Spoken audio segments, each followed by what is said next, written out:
মোৰ নাম শ্ৰীমতী প্ৰিয়াক্ষিলেকা। মোৰ লগত আছে মিন্ময় গগৈ, ৰাজকিশোৰ গগৈ, ৰিয়াজ গগৈ, ঋতুৰাজ গগৈ। আমি টিম ডিফেণ্ডাৰ। আমি সমৃদ্ধ ভাৰত আৰু আত্মনিৰ্ভৰ ভাৰতৰ অন্তৰ্গত। আমি এটা ৰবটিক স্পাইডাৰ তৈয়াৰ কৰিছোঁ য'ত নেট্ৰজেনৰ ব্যৱহাৰ হৈছে, লগতে ই এটা ৱাটাৰপ্ৰুফ আৰু ছানলাইটৰ দ্বাৰা চাৰ্জ হয়। ইয়াত ভইচ ৰেকৰ্ড আৰু ভিডিঅ' ৰেকৰ্ড কৰিব। যিহেতু ইয়াত এটা নেটৱৰ্ক জমাৰ সংযোগ থাকিব, সেইবাবে কোনো হেভি চিকিউৰিটি বা ড্ৰোনে ইয়াক ডিটেক্ট কৰিব নোৱাৰিব। ইয়াৰ এটা এক্সট্ৰা বেটেৰিয়েবল হ'ব যাৰ কেপাচিটি 3 GB।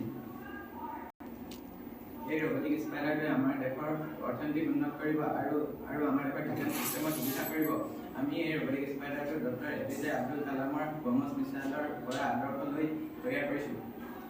শত্ৰু দেখি আমাক আক্ৰমণ কৰিলে আমি এই ৰবটটোৰ দ্বাৰা তেওঁলোকৰ যি গোপন তথ্য আমি আগতীয়াকৈ গম পাব পাৰিম। আৰু আমাৰ ইণ্ডিয়ান ডিফেন্স চিষ্টেম বহুত শক্তিশালী হয় আৰু আমি আৰু শক্তিশালী কৰি তুলিবলৈ এই ৰবটটো তৈয়াৰ কৰিছোঁ। এই ৰবটটোৰ দ্বাৰা আমি আমাৰ অসম আৰু আমাৰ বিদ্যালয়লৈ গৌৰৱ কঢ়িয়াই আনিম বুলি আশা কৰিছোঁ। ধন্যবাদ।